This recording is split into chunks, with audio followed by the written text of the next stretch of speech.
नमस्ते दोस्तों पिछले कुछ वीडियोस में हमने पीसीओडी, थायराइड आदि जैसे लाइफस्टाइल डिसऑर्डर्स के बारे में बातें की है। आज भी मैं आपको ऐसी एक लाइफस्टाइल डिसऑर्डर के बारे में जानकारी दूंगी जो आजकल बहुत ही तेजी से बढ़ रहा है। मैं डॉक्टर कल्पिता, bachelors in Ayurvedic medicine and surgery, आज आपको मधुमेह यानी डायबिटीज को हमें कैसे कंट्रोल में रखना है या हमें क्या प्रिकॉशंस लेने हैं ताकि हमें डायबिटीज की तकलीफ आगे जाके ना हो, और यदि अगर हमें डायबिटीज है तो हमें कौन सी सावधानियां बरतनी है, इसके बारे में जानकारी दूंगी। आयुर्वेद में मधुमेह का बहुत ही विस्तारित वर्णन किया हुआ है। वात, पित्त, कफ आदि प्रकृति अनुसार इसका हेतु यानी कि कॉजेज और ट्रीटमेंट बताए हुए हैं। आयुर्वेदानुसार बताए गए प्रिकॉशनरी मेजर्स को अगर हम आजकल के लाइफस्टाइल से कंपेयर करके इम्प्लीमेंट करने की कोशिश करें तो बहुत ही कम उम्र में आजकल जो युवक युवतियों में डायबिटीज की समस्या हमें दिखाई देती है, उसका प्रमाण हम जरूर कम कर सकते हैं। आइए जानते हैं डायबिटीज के कुछ मुख्य कारण और हमें क्या प्रिकॉशंस लेने हैं उनसे बचने के लिए। तो सबसे पहली चीज है लेस फिजिकल एक्टिविटी। यदि हम 10 से 6 बजे तक या 7 बजे तक ऑफिस में एक ही जगह पे जमे रहते हैं तो इससे हमारी चयापचय शक्ति बहुत ही कम हो जाती है, मेटाबॉलिज्म ड्रॉप हो जाता है और इसी कारण हमारा अग्नि भी दूषित होता है। अगर हमारे शरीर में व्यायाम का अभाव हो तो भी हमारा अग्नि दूषित होता है और ये एक मुख्य कारण है डायबिटीज हमारे शरीर में प्रवेश करने के लिए। यदि आपका सेडेंट्री लाइफस्टाइल है, आप एक ही जगह पे बैठ के बहुत देर तक काम करते हो, तो आपको फिजिकल एक्टिविटी के तौर पे 30 मिनट्स एक्सरसाइज करना बहुत ज़रूरी है। दूसरा कारण है इरेगुलर स्लीप टाइमिंग्स, यानी रात को देर से सोना या दिन भर सोते रहना। इससे हमारा अग्नि डिस्टर्ब हो जाता है और इसी कारण डायबिटीज जैसे व्याधियां हमें जकड़ लेती है। तीसरा कारण है regular intake of cold, fermented and heavy foods. बाहर खाना खाने जाते हैं तब भी हम साथ में अपनी पानी की बोतल नहीं लेके जाते और फिर कोल्ड ड्रिंक या ठंडा पानी या कोई भी एरिटेड सोडा ड्रिंक्स हम मंगाते हैं। ऐसा खाना खाने से हमारा पाचन बिगड़ता है और यही एक मुख्य कारण हो जाता है डायबिटीज हमारे शरीर में प्रवेश करने के लिए। इसलिए जितना हो सके ताज़ा, गर्म, स्वादिष्ट और पौष्टिक आहार सेवन करें और जब भी बाहर जाए अपने साथ खुद की पानी की बोतल जरूर कैरी करें। चौथा कॉज है ओवर ईटिंग या खाया हुआ खाना पचने से पहले ही दोबारा खा लेना। उदाहरणतः बात करें तो कई बार हम रात के खाने के बाद आइसक्रीम खाने का प्लान बनाते हैं, ये सोच के कि आइसक्रीम बहुत ही हल्की चीज है या इजीली डाइजेस्ट हो जाएगी, मेल्ट हो जाएगी हमारे बॉडी में।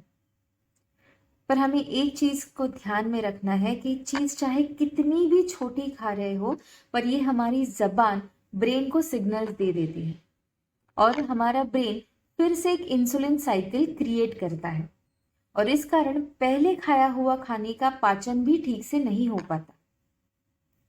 जब भी हमारे शरीर में पाचन संस्था या पाचन ठीक से नहीं होती तो हमारे अग्नि को बहुत ही दूषित कर देती है और इस कारण हमें डायबिटीज हो जाता है।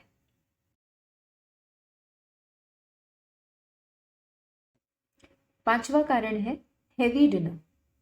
अब दिन भर स्कूल, कॉलेज, क्लासेस, ऑफिस की वजह से हमें टिफिन का खाना खाना पड़ता है और इसलिए डिनर में हमें बहुत ही अच्छी वैरायटी खाने का मन करता है और इसलिए हम बड़े चाव से भरपेट खाना खा के सो जाते हैं।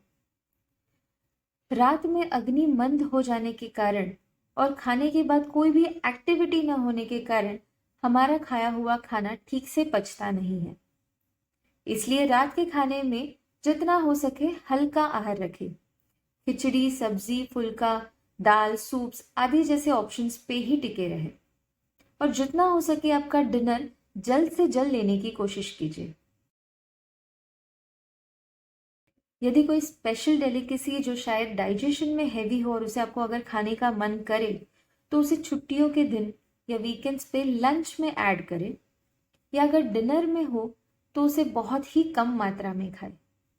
स्ट्रेस, एंजाइटी, मानसिक चिंता, इमोशनल डिस्टर्बेंस या अकस्मात कोई बड़ी दुखद घटना, भय, शोक, मानसिक आघात, इन कारणों की वजह से हमारे बॉडी के सिस्टम्स हैम्पर हो जाते हैं और हमें डायबिटीज आदि जैसी बीमारियां भी होती हैं।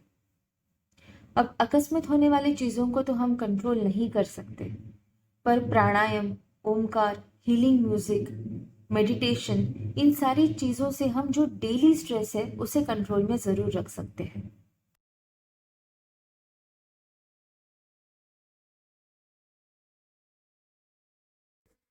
कई बार डायबिटिक पेशेंट में कार्बोहाइड्रेट्स एकदम से बंद किए जाते हैं और प्रोटीन की मात्रा बढ़ाई जाती है, पर ऐसा ना करें क्योंकि प्रोटीन ये डाइजेशन में थोड़ा डिफ़िकल्ट होता है, इसलिए उसको सम प्रमाण में ही लेना बहुत ज़रूरी है। कार्बोहाइड्रेट्स में हम बार्ली या जिसे हम जव कहते हैं, उसकी हम रोटी, सत्तू या पानी में भिगोकर भी उसे खा सकते हैं। उसी के साथ साथ ज्वार भी ले सकते हैं और गेहूं चावल की भी एक सम्य मात्रा हमारे आहार में होनी बहुत ज़रूरी है। बस इतना याद रखें कि गेहूं और चावल ये पुराने होने बहुत ज़रूरी है। पुराने चावल को अच्छे से सेक कर अगर हम उसे पानी में उबालते हैं और वो पानी ड्रेन करके फिर उसे ढक्कन लगा के हम स्टीम पे अगर वो चावल पकाते हैं तो ये डायबिटिक पेशेंट के लिए भी चल सकता है। भारतीय खाद्य संस्कृति में मसालों का या स्पाइसेस का बहुत ही ज़्यादा महत्व है। डायबिटिक पेशेंट में कड़वे और तीखे मसालों का इस्तेमाल करें, जैसे राई, हींग, हल्दी, अजवाइन, दालचीनी, काली मिर्च, मेथी दाना, कड़ी पत्ता, अदरक। इन सब से हमारा पाचन बढ़ता है। अगर हम कॉजेज में देखें तो बहुत सारे रीजंस ऐसे हैं जिससे हमारी पाचन शक्ति डिटोरिएट या कम हो जाती है, इसलिए हमें पाचन शक्ति पे ध्यान देना बहुत ज़रूरी है। सब्जियों में कटुतिक्त रसात्मक सब्जियां यानी कि मेथी, करेला, लौकी, पालक, गिलकी, तुरिया, ओकरा आदि जैसे सब्जियों का इस्तेमाल ज़्यादातर करें। डायबिटिक पेशेंट में फलों का सेवन करने में भी कुछ नियम है। रात में खाना खाने के बाद या सुबह खाली पेट फल ना खाएं। मिड मॉर्निंग या मिड इवनिंग में यानी सुबह 11 से 12 के बीच या शाम 3 से 4 के बीच कम भागों में फल खा सकते हैं। फल खाते वक्त हमेशा उसे पीसेस में या डाइस करके खाएं, उसका जूस ना ले क्योंकि उसमें बहुत ही ज़्यादा मात्रा में फ्रुक्टोज पाया जाता है। एप्पल, पेयर, पपाया, अनार, संतरा, मौसम्बी, ताड़फल, गुलर या जिसे हम अंजीर कहते हैं और जामुन आदि फलों का सेवन हम कर सकते हैं। पर आम, स्ट्रॉबेरी, जैकफ्रूट, सीताफल जैसे सीजनल फ्रूट्स जो बहुत ही मीठे हो, इन फलों का सेवन करते वक्त हमें प्रमाण पे ध्यान देना बहुत ज़रूरी है। डायबिटिक पेशेंट में 2 से 3 घंटे से ज़्यादा मील गैप रखना मना किया है, यानी आपको बहुत देर तक खाली पेट नहीं रहना है। तो ड्राई फ्रूट्स का इस्तेमाल हम स्नैकिंग के लिए कर सकते हैं, जैसे प्रतिदिन 5 से 10 मखाना, 2 से 3 बादाम, काली मुनक्का, अंजीर, खजूर आदि को हम स्वीटनर के तौर पे भी इस्तेमाल कर सकते हैं। मुखवास में हम सनफ्लावर, फ्लैक्सीड, पंपकिन सीड्स या चिया सीड्स का मिक्सचर भी खा सकते हैं। इन सारी चीज़ों को मद्देनज़र रखते हुए अपना मील और लाइफस्टाइल प्लान करें, गलत चीज़ों से दूर रहे और अपना स्वास्थ्य बनाए रखें। डायबिटीज के बारे में एक और गलतफहमी है, ये केवल खून में शक्कर बढ़ाने की बीमारी नहीं है। आयुर्वेदानुसार देखा जाए तो ये शुरुआती दौर में मूत्र और रक्त में दिखाई देती है, पर उसी के साथ साथ ये हमारे लसिका यानी कि लिम्फेटिक सिस्टम और धातु, इन दोनों में भी दोष बढ़ते हुए नजर आते हैं।